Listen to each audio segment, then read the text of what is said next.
کون سی دعائیں پڑھنی چاہیے، کس زبان میں دعائیں پڑھنی چاہیے، یہ ایک ایسا مسئلہ ہے کہ جس مسئلے میں لوگوں کو کنفیوز کر دیا گیا ہے، اور کنفیوز کسی اور نے نہیں، سوشل میڈیا پر آنے والے نام نہاد علماء نے کیا ہے۔ ایک مولوی صاحب کہتے ہیں کہ نماز کے اندر یہ دعا پڑھنا جائز نہیں، دوسرے مولوی صاحب کہتے ہیں کہ نماز کے اندر آپ کسی بھی زبان میں دعائیں مانگ سکتے ہیں۔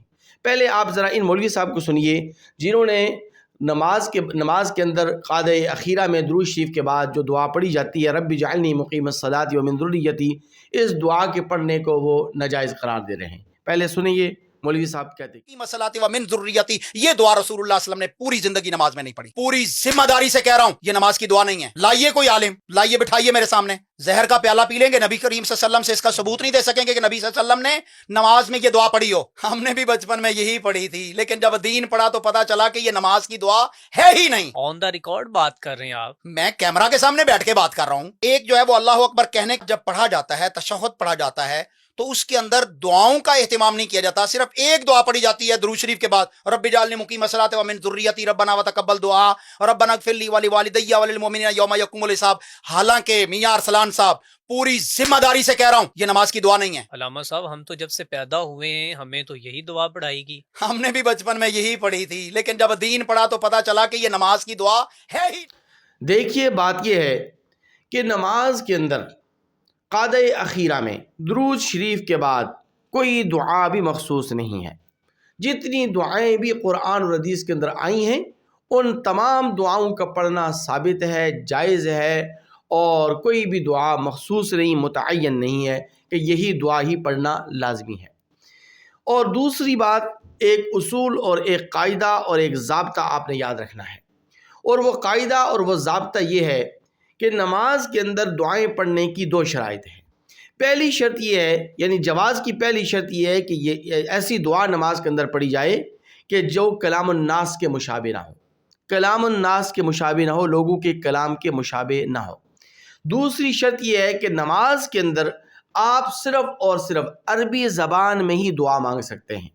عربی زبان کے علاوہ، عربی لینگویج کے علاوہ کسی اور زبان میں، انگریزی میں، پشتو میں، پنجابی میں، ہندکو میں، فارسی میں، کسی بھی زبان کے اندر آپ نماز کے اندر دعا نہیں مانگ سکتے۔ نماز کے بعد تو آپ جس زبان میں دعا مانگیں، جن الفاظ کے ساتھ آپ دعا مانگیں، جو بھی جائز دعا مانگیں آپ کو اجازت ہے، لیکن نماز کے اندر کی بات ہو رہی ہے۔ اب یہ جو رب اجعلنی والی دعا ہے، تو یہ دعا اگرچہ نبی کریم صلی اللہ علیہ وسلم سے پڑھنا منقول نہیں ہے، آپ علیہ الصلوۃ والسلام نے یہ دعا نماز کے اندر نہیں پڑھی، لیکن اس کا یہ مطلب ہرگز نہیں ہے کہ یہ دعا پڑھنا جائز ہی نہیں ہے۔ کیوں؟ اس لیے کہ میں نے آپ کے سامنے جو دو شرائط بیان کی ہیں، یہ دو شرائط اس دعا کے اندر پائی جا رہی ہیں۔ یعنی یہ جو دعا ہے، جو رب اجعلنی والی دعا ہے، یہ کلام الناس کے مشابہ تو نہیں ہے، اور پھر یہ دعا عربی زبان کے اندر ہے۔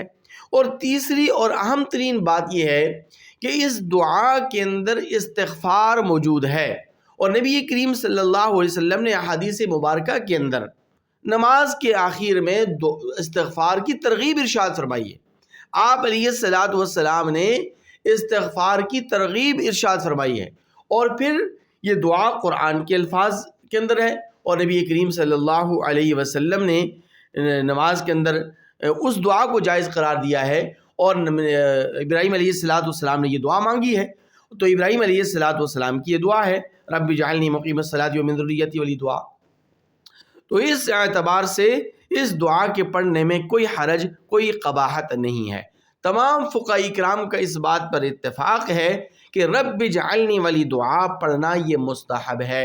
حوالہ ملاحظہ فرمائیے گا، فتاوی ہندیہ کے اندر بھی یہ بات موجود ہے، اور فتاوی تتارخانیہ جلد 1 صفحہ 76 پر یہ عبارت موجود ہے کہ وَيُسْتَحَبُّ أَن يَقُولَ الْمُصَلِّي بعد ذکر الصلاۃ فی آخر الصلاۃ رب اجعلنی مقیم الصلاۃ ومن ذریتی ربنا وتقبل دعا، کہ نماز کے اندر، یعنی نماز کے اخیر میں درود شریف کے بعد، قعدہ اخیرہ میں درود شریف کے بعد نمازی کے لیے مستحب ہے کہ وہ ان الفاظ میں دعا مانگے، رب اجعلنی مقیم الصلاۃ ومن ذریتی ربنا وتقبل دعا۔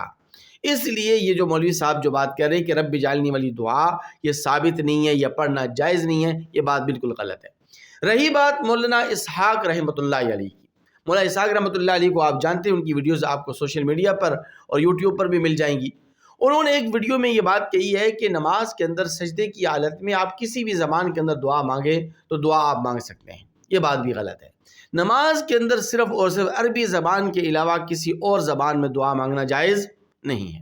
حوالہ ملاحظہ فرمائیے گا، الدر المختار اور اسی طرح رد المختار جلد 1 صفحہ 521 اور صفحہ 523 کے اوپر یہ عبارت موجود ہے کہ بالادعیۃ المذکورۃ فی القرآن والسنۃ ودعاء بالعربیۃ وحرم بغیرها، کہ جتنی بھی دعائیں قرآن و حدیث کے اندر منقول ہیں ان تمام دعاؤں کا نماز کے اندر عربی زبان میں پڑھنا ضروری ہے، اور عربی زبان کے علاوہ کسی اور زبان میں دعا پڑھنا یہ ناجائز ہے، اس کی گنجائش موجود نہیں ہے۔ اس لیے آپ کسی قسم کی کنفیوزنگ کا شکار نہ ہوں۔ یہ جو 2 شرائط میں نے آپ کے سامنے عرض کی ہیں، ان کا لحاظ اور پاس رکھتے ہوئے جو بھی دعا آپ مانگیں گے، لیکن عربی زبان میں آپ کو دعا مانگنی ہے، عربی زبان میں آپ دعا مانگیں گے تو انشاءاللہ اللہ تبارک و تعالی دعاؤں کو ضرور بھی ضرور شرف قبولیت